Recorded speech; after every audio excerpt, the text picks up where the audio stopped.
So first of all, I have started with a confession. I am not a nutritionist, but I think, or at least I hope, most of you are neither. So nevertheless, as internists, we are confronted with chronic enteropathies every day, and we do not always have a nutrition expert by our side. So that's why today we will be discussing the practical use of diets in our clinical practice, and we will search for this one and perfect diet that helps every patient. But we will also talk about one of my favorite topics of all time, and that is fecal microbiota transplantation. So my disclosures are not very fascinating. So we already heard a lot about chronic enteropathy, and I think more background information is not necessary. But I wanted to remind you about this one fact. So that chronic enteropathy is not this one villain, but more like a group effort from genes, the intestinal microbiome, and the mucosal immunity. But as important as these internal factors are, environmental influences like culture, lifestyle, stress, and of course, very important, the diet. So these factors play a crucial role in the development of the disease. And there are actually several studies about that to prove that. So for example, it has been shown that children moving from regions with low IBD prevalence, such as Middle East, South Asia, to regions with a high incidence of IBD had similar risk of IBD compared to kids that were born there. So what can we do to prohibit chronic enteropathy? We cannot alter the genes, at least for now, and maybe they are not that important after all. We can also not exchange the whole gut immune system or the microbiota, but we can try to alter it. And one of the most effective forms is by using a specific diet. So for example, vitamins from diets like A or D or some lipids like omega-3 have an impact on the local immunity, like stimulating regulatory T cells. And of course, very important, especially today, diet has a huge impact on the intestinal microbiome as well. So unfortunately, this impact is not always a positive one. And let's begin with a negative example. There are numerous studies in human and veterinary medicine about so-called westernized diets, which is a calorie-dense food high in saturated fats, like carbohydrates and animal protein, and especially red meat. So from studies in humans, primates, dogs, and mice, we know that this kind of diet not only changes the intestinal microbiome, but can also increase gut permeability and inflammatory response. So we know that from experimental trials with a lot of fat, but does that also happen in real life with normal diets that are actually fed to our pets? So in a study from Munich, they looked at client-owned dogs that are fed raw meat-based diets. And the study found out that these raw diets contained a higher amount of protein and fat and lower amount of fibers. And we can see that this has an impact on the intestinal microbiome. So the qPCR assays revealed significantly higher abundances of E. coli and Clostridium perfringens, bacteria that are part of the normal microbiome, but also are overrepresented in dysbiosis. And we also saw an increased dysbiosis index in the raw meat group compared to the client-owned dogs that were fed different commercial diets. Of course, making the microbiome sick in healthy dogs with diet is not our intention. We want to make the microbiome healthy in sick dogs. So how can we achieve that? Let's have a look at another study. For example, this one. 29 dogs with chronic enteropathy on a commercial diet were switched to a hydrolyzed protein diet. And not only 69% of them went into clinical remission, but also some bacterial groups changed. So the administration of the therapeutic diet led to an increase in firmicutes and a decrease in Clostridium perfringens and in proteobacteria, which contain many different genera, usually bacteria we don't like, such as E. coli or Salmonella or many others. They also saw an increase in Clostridium hieranonis, a bacterium that we quite like because it converts primary to secondary bile acids. But not only hydrolyzed diets can do that, which is shown in this Italian study, where they used a diet without animal proteins consisting of corn, potatoes, and chicory pulp. So this diet was fed to 10 dogs with food-responsive enteropathy and 14 healthy dogs. In the beginning of the study, they observed that the microbiome of the sick dogs differed significantly from the one of the healthy ones. That is an observation that we also know from numerous other studies. At the end of the study, there was still a difference. So the sick dogs weren't normal, but the microbiome of the sick dogs became more similar to that of the healthy ones, while the microbiome of the healthy dogs did not change significantly. And yes, I know you think it's really nice to influence the microbiome, and yes, in theory, that is so important. But what I want to see, and more importantly, what my owner wants to see, is the improvement of clinical signs. So what about that? And beside that, I know I promised you that we would start looking for this super diet. So let's get started. Well, unfortunately, when we ask about the best diet, we have this big problem. I have to explain that. So we have this saying in Germany, and it's called alles in eine Schublade stecken. And it means to categorize everything into one drawer. So it describes the attempt to find a common denominator among different things. So into this food-responsive enteropathy drawer usually goes the dog with a sensitive stomach, the dog that does tolerate fat very well, the one that needs some fibers, but also the dog that has a real food allergy. So coming back to the question, how should we find a diet for this multitude of different problems? Let's take a peek at our big brother, human medicine, and see if they have actually an answer for that. So in humans, they also don't use one specific diet. Well, I say the reason for that is probably that humans are very picky eaters. Maybe not as picky as our feline patients, but the problem is they have thumbs and they can open the fridge. So by themselves, that is a big problem. Human doctors can't expect that the patient eats a hydrolyzed diet or the same food every day. But what is that they do? So they identified specific triggers that might contribute to flare-ups, as you can see here on the table on the right. So for example, high protein diets, and also especially red meat because of the iron, also high omega-6 to omega-3 ratio, and a high intake of refined carbohydrates and sugars.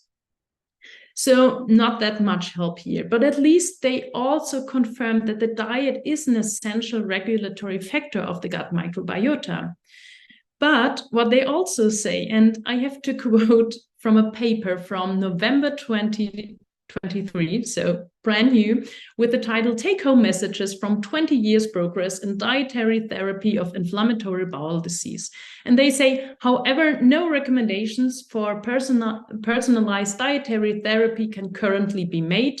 Undoubtedly, diet is of critical importance in the development and management of IBD. However, the exact mechanism by which diet causes gut inflammation is still elusive, and dietary guidance is still difficult to formulate. Well, great, human medicine. So that was not what I was looking for, but at least we know that they are not more clever than we are. So what about the clinical evidence in our patients? And to be honest, there are many, many studies out there, but I selected 3 with different concepts to show that also in veterinary medicine, there is not this one single answer. So let's start with this one from Edinburgh. They put 15 dogs with chronic gastrointestinal size on the same highly digestible diet, consisting mainly of egg, mice, and rice. And median CYP score dropped from 9, which is considered severe, to median of 2, which is considered insignificant. So yes, this diet is highly digestible, but also kind of a limited ingredient diet, because although there are several carbohydrate sources, their only protein source is egg, which is a rare protein in commercial pet food. Plus, it is also a meat-free diet. All in all, this diet might check several boxes, what also is recommended in human medicine. But still, it is fascinating how much we can achieve with these simple changes. I also wanted to show you what we can expect from a hydrolyzed diet, probably the most prominent popular diet for chronic enteropathy. So I thought maybe I show you this data from Munich that we haven't published yet, where we put 39 dogs with CE on an ultra hydrolyzed diet. And I have to say, most of them already underwent several diet trials before that. And the results still were amazing. 27 of the 28 dogs who finished the diet trial improved clinically, with a median CKI of 7 on day 0 to a median CKI of 1.5 2 to 3 weeks later. Unfortunately, we had some problems with the acceptance. 23% refused to eat the diet, and we also had some side effects like increased defecation frequency and abdominal pain, diarrhea, and weight loss. However, the numbers have convinced me that at least trying a hydrolyzed diet once is worth it, because it can actually be discussed if the antigen restriction did the trick, or just the fact that these diets are also highly digestible. Especially, so unfortunately, in our study, only 11 dogs underwent a classical re-challenge, but 10 of them redeveloped clinical signs. Still, 8 dogs could be switched to a monoprotein diet without any problems. So I chose this study for you because it's new, it's fascinating, and I think it has a lot of potential. It's the first study about the use of a commercial elemental diet in dogs. And elemental diets provide protein in the form of individual amino acids rather than polypeptides like in hydrolyzed diets, or intact proteins like in monoprotein diets. So in human medicine, it is used for quite a while, and not only for Crohn's disease and colitis, but also eosinophilic esophagitis and oral mucositis and many, many more. So in this study, 15 out of 22 dogs with inadequately controlled chronic enteropathy responded to the diet with a median CKI of 6 on day 0 to a median CKI of 2 on day 14, and also changed the fecal bacterial composition. So in the end, we have a lot of options, but that doesn't mean that every diet is working for every patient. And that's why I would like to present 2 examples of how we try to apply this theoretical knowledge to our clinical patients. So first I wanted to show you Timmy. Timmy is a 5-year-old, little bit spoiled papillon. He's a picky eater, shows licky fits, especially at night, and vomits every now and then, mostly in the morning. So for these dogs, we usually go with a highly digestible diet with a moderate to low fat content. And for picky eaters, is home cooked usually a very good idea. Although we can't say that the dog has definitively food allergy, it is sometimes helpful to use a new protein source, because there's only a limited number of attempts to change the diet before the owner gets frustrated. So however, a highly digestible diet alone can also achieve significant success. And we also rarely recommend hydrolyzed diets for these dogs with a sensitive stomach, as they sometimes react with vomiting or lip smacking. So in this example, we recommended horse meat and sweet potato, which is a novel protein diet and a fat-restricted one at the same time. And we started, usually when we start our patients on home-cooked diets, we only cover the basic nutritional needs and calories for the first few weeks, because it is very likely that we have to switch the diet after 1 or 2 weeks. But especially in these dogs, diet alone is not everything. We also adjust frequency and the feeding schedule. So, for example, we recommend that the dog should not remain fast for longer than 8 to 12 hours, which often means feeding them at night around 10 p.m. and again in the morning shortly after waking up. We also sometimes alter the consistency from dry to wet, or sometimes even liquid. As additional gastric protection, we often use slippery elm or sucralfate. What we almost never use are proton pump inhibitors, as they can not only alter the intestinal microbiome, but also frequently cause nausea. And we will hear more about that tomorrow. So the other example is this typical chronic diarrhea patient, for example, like Buddy, maybe with some weight loss, perhaps with some colitis symptoms and pruritus, but you can also add or subtract a lot of symptoms to this specific patient. Especially pruritus is for me the biggest indicator that it actually might be some kind of allergy. So for these dogs, we prefer a hydrolyzed diet. Again, we can't be sure that these dogs have food allergy. However, another advantage of hydrolyzed diets is the high digestibility, and dogs, especially those with weight loss, tend to gain weight effectively on these diets. And something we became very fond of over the last 2 years are fibers. So we kind of add fibers to almost all of our gastrointestinal cases. So probably everybody is also familiar with this problem. You recommend a new diet, and 2 weeks later you get the phone call and the owner says, it's not working. And I know there are entire seminars on how to take a good medical history, so I don't want to go into too much detail. But there are 2 things that require special attention. So the question if the diet is fed exclusively is often answered incorrectly. And I'm not saying that the owners are lying on purpose, but most of them totally forget that there's maybe a kid in the household that feeds the dog with table scratches. I hope they don't forget that there is a kid, but yeah, you know what I mean. All these tiny pieces of sausage that they use for the tablet. Unfortunately, if we ask owners these recommended open questions like, tell me everything your dog eats in a day, we get this endless list of food, but in the end, there's still some information missing. So instead, we usually ask very specific questions like, do you hide the tablet in something? Or what do you take on the walk to reward your dog? Another thing is that the owners usually don't know the difference between no satisfactory improvement and no improvement at all. So most of our owners that state that there is no improvement, the dog is not getting better, realize that there is an improvement if you try to quantify clinical signs or use one of the activity indices. And that is actually very important, because then you know that the dog or cat is actually food responsive. You just have to improve the diet even more. And it's also a good thing for the owner, because he or she realizes that there is still hope. But today is not only about diet, but also something that I really, really love, which sounds a little bit weird now that I say it out loud, because it is poop.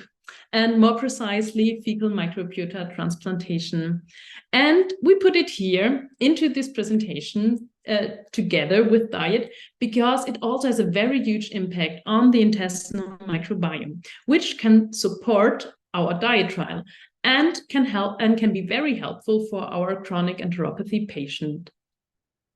So to make the story a little bit more entertaining, I've brought along a case in which we needed a little bit of extra help, and that is Luminita. It's a 3-year-old female domestic short hair with a history of chronic diarrhea since she was adopted. But it wasn't just soft stool. It was a watery, foul-smelling broth that she spread throughout the entire apartment. And she also has lost a lot of weight. But except from the fact that she was only skin and bones, she was actually quite happy. And so was I, because it is always very satisfying when you heal these really sick animals. So I was very excited until I saw the previous treatment attempts. And well, then I became rather desperate because almost everything has already been tried. So from diets to antibiotics and immunosuppression. But luckily, there was something nobody has tried before. So, and that is fecal microbiota transplantation. So finally, I can talk about it. What is it? It is the administration of feces from a healthy donor into the intestinal tract of a recipient in order to change the recipient's gut microbial composition and to improve health. But how does it work? So let's take a little detour. You already heard a lot about dysbiosis and how it affects our gut. But what I find even more fascinating, and I know you will hear something about gut-brain axis tomorrow, is the fact that dysbiosis is not only present in gastrointestinal diseases, but also in neuropsychiatric disorders, autism spectrum, multiple sclerosis, depression, cardiometabolic diseases, diabetes, obesity, and many more. And of course, this dysbiosis is not the cause of all these diseases alone. But if it plays even a small role in the disease, changing the microbiome could make a difference in clinical signs or maybe disease progression. And this time, I'm not talking about slowly modulating several bacterial strains like we do with diet or sending a few peacemakers in like probiotics. This time, we're talking about sending a complete ecosystem with all their alliances, their hostilities, with all their products and their waste. But who had the idea to heal something with feces? Sounds quite peculiar. So the initial idea probably had Hippocrates, who said all diseases begin in the gut. And that was around 2,400 years ago. But to use feces as a treatment was first mentioned 320 Anno Domini by Shih Hong, a Chinese physician, who published a book about emergency medicine. And the next publication I know of was in 1697 in Franz Paulini's Heilsame Dreckapotheke. And just in case you're not familiar with Old German, it means the beneficial pharmacy, and describes how you can heal even the most severe diseases with feces and urine. Unfortunately, it's currently unavailable on Amazon. Also, during the Second World War, soldiers used camel feces enemas against diarrhea. And finally, in the late 50s, an American surgeon published the first case series about FMT as an adjunct treatment for pseudomembranous enterocolitis. And from that day on, the number of studies increased massively. At least in human medicine. So the most famous one by far is, of course, the use in Clostridioides difficile infection with a resolution rate of over 90%. But also other gastrointestinal diseases show good results, like, for example, Crohn's disease, but also extraintestinal diseases like graft versus host response, hepatic encephalopathy, and to this day, numerous studies are still ongoing. So when we go to canine medicine, the evidence is lower, as Julien already mentioned. We don't know that much for now. So we have several case reports and series, but still there are a few clinical trials, cohort studies already available, and many more are in the pipeline. So here for these two very promising studies, on the left, the first one is already a little bit older. It's about puppies with parvovirus infection, and these puppies had a faster resolution of diarrhea when they received FMT together with standard treatment. Mortality wasn't significantly lower with FMT, but also wasn't higher. And I think that's very impressive when you think about that these are puppies that are immunosuppressed with very low neutrophil count. So on the right, we have a study that was already mentioned twice today from Linda Torresen, in which 31 of 41 dogs with CE showed an improved fecal quality and improved clinical activity score, but which were also more active than before. But in addition to the improvement in clinical signs in chronic enteropathy, there are also positive side effects that one may not initially anticipate. So I thought I entertain you with a few unexpected and unpublished cases from our clinic. So first, this is Billy, a 3-year-old French bulldog with a history of licking and lip smacking during the night and soft feces. He already had a few diet changes. Antiemetics, gastric protective drugs like PPIs didn't show any only temporary improvement. So in human medicine, there is this disease called functional dyspepsia, which is one of the most commonly diagnosed disorders of the gut-brain interaction. And dysbiosis seems to be a factor in the pathophysiology of FD. Also, the use of probiotics improve clinical symptoms in humans. So we decided, with the consent of the owner, of course, not only to modulate the microbiome with a small amount of probiotics, but go all in with FMT. And Billy's clinical signs improved after just one FMT. He also had a relapse 1 year later because he received some antibiotics. But, well, he's still fine again after another FMT. So another candidate is Sammy, the 5-year-old Goldie with licky fits, watery diarrhea, vomitus, and severe pruritus. So everything together. Diet changes, pre-probiotics, and other drugs failed, but the owner absolutely did not want to administer corticosteroids. So we thought, let's try FMT, and it actually took a while. And yes, the dog is still not good and still kind of might need some corticosteroids, but the clinical signs improved slowly with every FMT we did. So in the end, he had almost normal fecal consistency, less leaky fits, and also the pruritus improved. So the funny thing is actually in another dog with chronic enteropathy and pruritus, we tried to treat the diarrhea with FMT, but the diarrhea stayed and the pruritus improved. So I also wanted to show you this case, first because it is a cat, and second because it shows another indication for which FMT is probably very effective. And Jan and Julien already mentioned that. And that is diarrhea after antibiotic use. So Otis, the 1-year cat, received metronidazole as a kitten for Giardia infection and had diarrhea since. And again, you already heard how antibiotics can mess up the intestinal microbiota, and not only short-term, but sometimes for a very long time afterwards. And after only one FMT, the owner told us that the cat is the best he has ever been. So I hope you are all as fascinated by FMT as I am. I could go on and on with these cases. However, some might be concerned about the safety of this treatment method. And I totally understand the concern. So in the end, it's a natural product, and we don't know that much about it yet. And despite all the controls, pathogenic bacteria could be present from time to time. So that's why it is actually astounding how safe it is. So at least in human medicine, severe side effects are observed in less than 1% of cases. These 2 case reports about septicemia after FMT.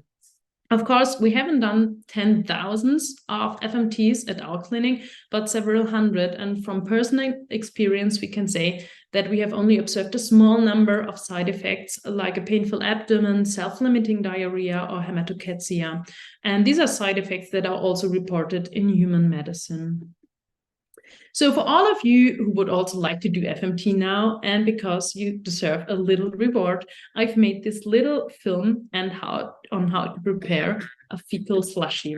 So first, you have to weigh some of your precious material you receive, and then you have to inspect the sample and, yeah, closely. That's usually not that pleasant. Well, anyway, and then you add some saline. The same amount. We use the same amount. It depends a little bit. And then you homogenize it. So we use an immersion blender. I know Silke, for example, and Julia, they use a countertop blender. Others use some net. And after that, we strain the mixture, and we should actually do that because sometimes we find some very funny stuff in that.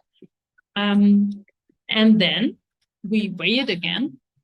And if you want to freeze it, yeah, really nice close up. So we weigh it again, the glycerol, and if you want to freeze it, and then you draw it up into syringes, and you're done.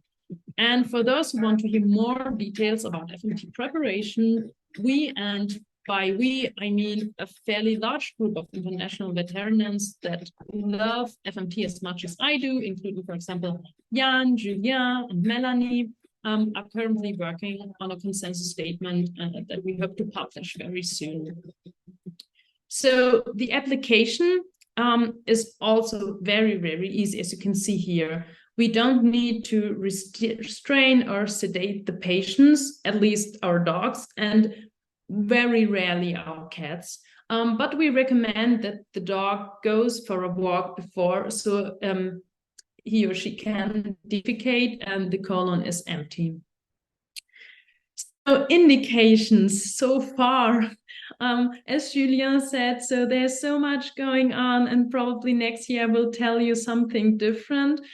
But what we are currently quite confident on is the use of FMT in chronic enteropathies, parvovirus infection, and probably maybe after antibiotic use.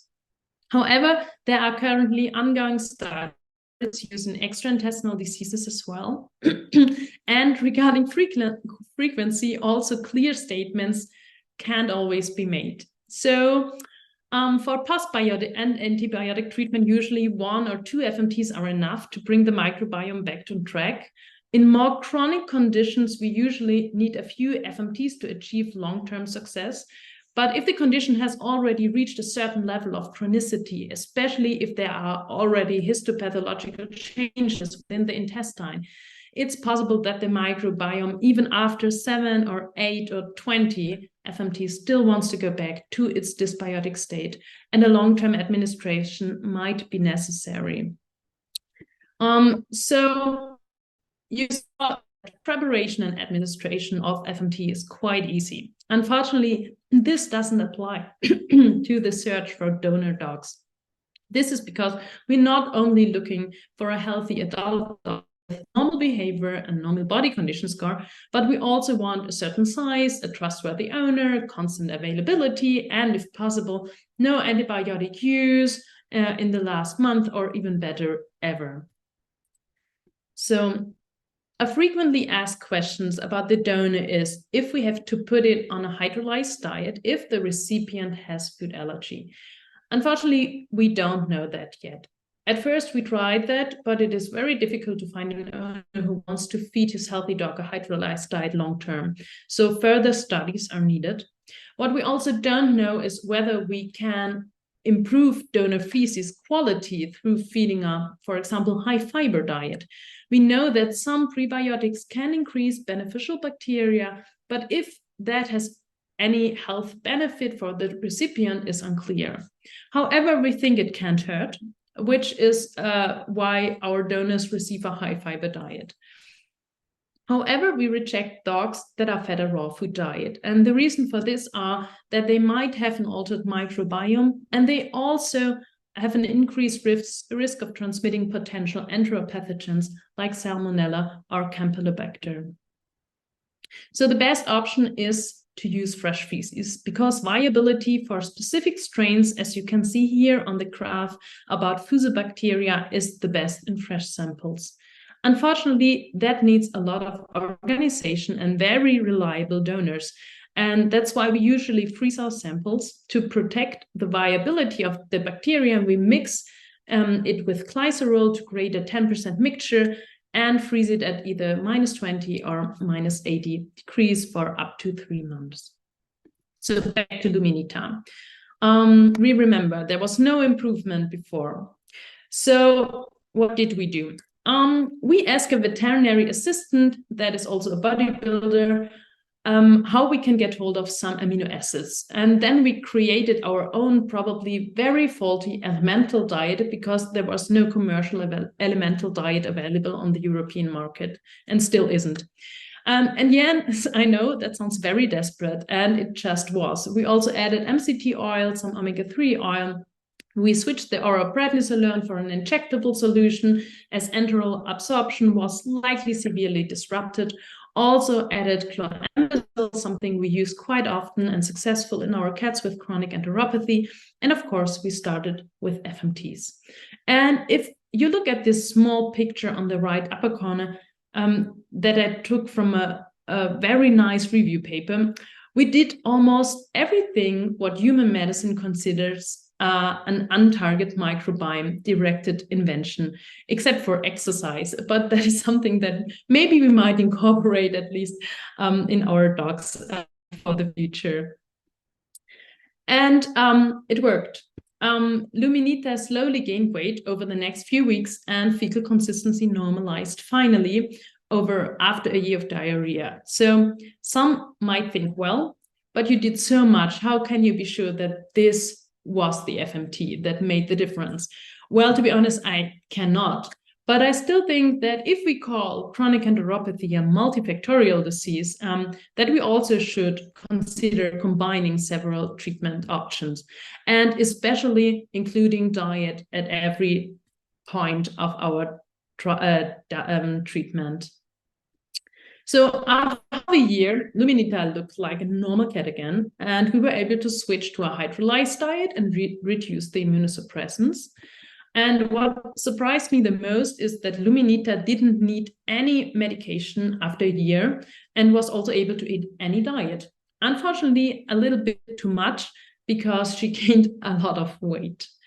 So for our final summary, when we think about the classic treatment, Julien already mentioned, you're all familiar with, it is generally recognized that diet is the most important initial step in the treatment of chronic enteropathies.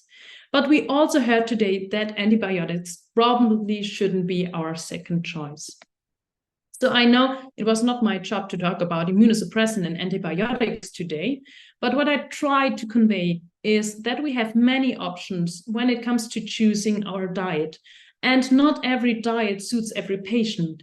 And that means that maybe we have to try something else before we give up with our diet trials. And although we couldn't find this OG, this number 42 of diets today, we saw that many animals can improve with diet alone, and that we shouldn't give up too easily. But what I hope the most is that I've been able to convince you that FMT maybe deserves a place in the future in the treatment of chronic enteropathies. And for me, this place usually is after the diet trials, but it can also help during the diet trials, or can be added after immunosuppression or together with immunosuppression. So finally, we made it. And this said, I have to thank my mentors, Stefan and Jan, and also my fantastic team in Munich, Clara, Sabrina, and Lily. And of course, I also want to thank Purina for giving me this opportunity to speak here.